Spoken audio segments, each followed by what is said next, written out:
I couldn't get a hit. I was sinking the company. It was absolutely the scariest moment. Les vainqueurs l'écrivent, les vaincus racontent l'histoire. Les vainqueurs l'écrivent, les vaincus racontent l'histoire. The first question, like I always start those interviews with the same question. According to you, when did your journey start? When was the moment you realized that your path, professional, was not going to be an average one? Is there a special moment? There wasn't a special moment, no. I was raised by two parents that spent a lot. I'm one of four boys. My parents spent enormous amount of time insisting on us to avoid work at all costs. And it sounds very strange because, you know, the typical stereotype of a Jewish family is that we're supposed to work hard, go to school, become professionals. But my parents actually sat us down and said that having a career is a very modern idea. Just a few generations ago, people actually went to work to feed their family. There wasn't an idea of a career. But because of the good fortune of my family, they thought that if we somehow found our passion, we could avoid work and have a very rich life. Your journey in hip-hop started really in 1983, if I'm correct, when you moved... A little bit before. When you moved from Los Angeles to New York to pursue your dream. At that time, do you remember what was your state of mind? Did you already know what you were going to do over there, or did you just improvise and say, okay, I'm going to follow this dream and this movement, hip-hop, and see where it goes? I'm still improvising. And no, I had zero idea what I was getting myself into. It was just joyful. I had a hole in my shoe. I touched down in January, and there was snow on the ground, and I remember the snow coming into my shoe. It was the coldest experience. But no, I wasn't a dreamer. Russell and Rick probably were the dreamers. I was the doer. I was coordinating things from A to B. I actually was the original road managers of the artist. And I would say it was my most powerful experience is being on the road with my artist. There's nothing more important than being on the road with the artist. It's the thing that I feel is my competitive advantage to all the people that I had to compete with. Everybody that I competed with in my whole career that were running record companies or music groups or everything like that never went on the road. And to me, that's where the magic happened. The reason why I think the magic happens on the road was that there's a moment in time where there's no agent or manager or lawyer or marketer between the audience and the artist. And it's a moment of truth. I think that truth is more powerful today, especially in the digital world where there's a lot of faking going on. You could fake a lot of shit, but there's a moment where you have to go and really be either truth or not. And I think it's a very powerful experience that was critical to my journey. I wanted to talk a little bit more about your Def Jam years. You were there and you were a key person at a time when rap evolved and shifted from the funky drummer beats to the boom bap years. At that time, how did you see the shifting from this, I would say, gold era to the more modern era? A lot of people try to ask me this question, and I don't give them a satisfactory answer. because I don't like the framing of the golden era. I don't actually believe in the golden era. The golden era is right now, right this second, in the present. I don't give a rat's ass about the past. I don't have a gold record or a platinum record of any one of my artists. And that includes Eric B. and Rakim or Public Enemy or you name it, De La Soul. If you told me you'll give me $1 million to find those gold records, I'll never be able to get collected. As long as a kid is rocking the mic and moving people, to me, that's a golden era. As long as the kids can put a poster on the wall and identify with an artist or dream about an artist, that's a golden era. So everybody was complaining to me when I signed Young Thug, that's a mumble rapper.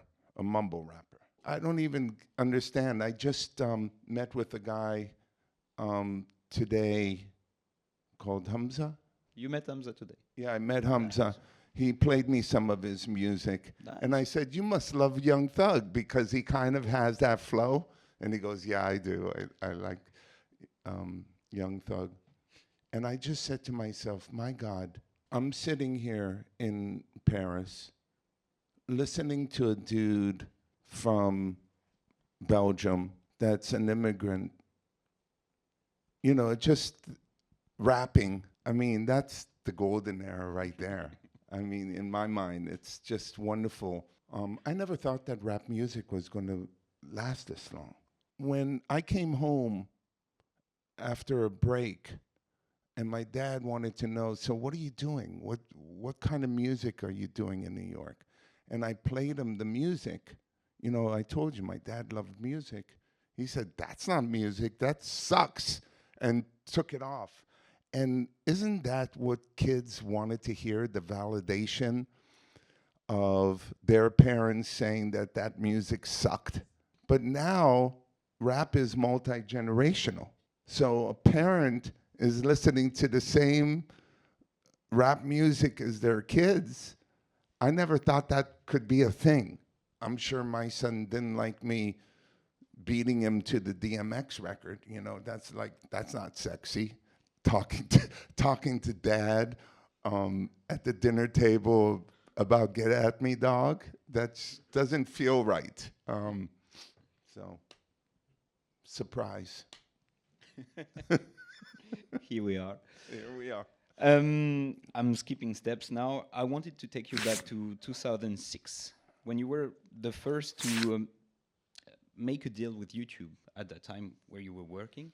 It's also about like foreseeing and seeing what is going to become the next phenomenon before it arrives. At that time, what was your perspective on what was going in the music and the reason why you closed that deal with YouTube? The reason why I closed that deal had nothing to do about being visionary. The reason why I closed that deal is that I like experimentation. I like opportunities. I want to encourage people to innovate with music. I wasn't a protectionist.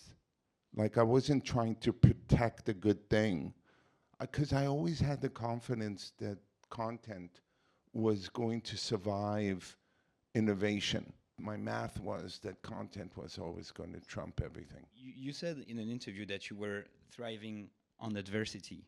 I wanted to know, what was the time in your career when you thought you were facing the most adversity? No, the time that I was facing the most adversity is when I was signing one bad artist after another. The golden era? I couldn't get a hit. I couldn't get a hit. I was sinking the company. It was absolutely the scariest moment that I faced, because it's not just about me. Like, I feel like I'm a survivor. I could figure it out. It mattered my team and the artist. You know, there's a lot of selling of dreams, and I didn't want to disappoint people. And there was one moment that I said, I closed the door and I was really quiet, and I said, how am I going to survive this? And it dawned on me that it was the logo, Def Jam, that was going to make me survive. I went to the company, and every single aspect of the company, is this Def Jam? Do you answer the phone the way Def Jam should answer the phone? And I got red, man. Time for some action. You said, talking about yourself, that one of your greatest strengths as well is that you wanted to, and I quote you, stand out with subtlety. Contrary to the big producer at that time, the DD, like Puff Daddy or the Suge Knight, I wanted just to know, when did you start applying that model to yourself? I don't like swimming with all the rest of the fish. I just don't like it. Most fish swim downstream. It's easier. So I swim different direction, and it's harder. And it's not for everybody, you know. What really happened on top of that was Def Jam's architecture. Def Jam was a label that was created in black and white and shades of gray. It really wasn't Technicolor. So when Puffy came along, and Puffy was expressing a different part of what it meant to be black in America, he wanted to show the possibilities. We wanted to show the realities. So he had great imagination of black wealth and success. So a lot of Technicolors and champagne, we were beer. Versace suits, we were Timberlands. And then he did a terrible mistake. I don't know if you remember the group The Lox, an incredible group, and he put them in Technicolor. And that's pissed me off. And that's when I bumped into DMX. And I remember I always did a Polaroid session with every artist I signed. And there was this one image of DMX, black and white. And I said, oh my God, this is the answer. This is how Def Jam will come back. You were talking about your goals and your aspirations for YouTube nowadays. Would you be like more specific to what is today your mission for tomorrow and the days to come with YouTube? What do you aspire to do? I want shorts not to be the primary consumption vehicle, but a discovery vehicle, where the kids are the digital street team for the labels and the artist, and they do the work. And I wanted to finish with a little name-dropping session, very short answers. I wanted to know, according to you, who is the most creative artist you've been working with all those years? I would say Kanye. Yeah? Perfect. Who is the most stubborn artist?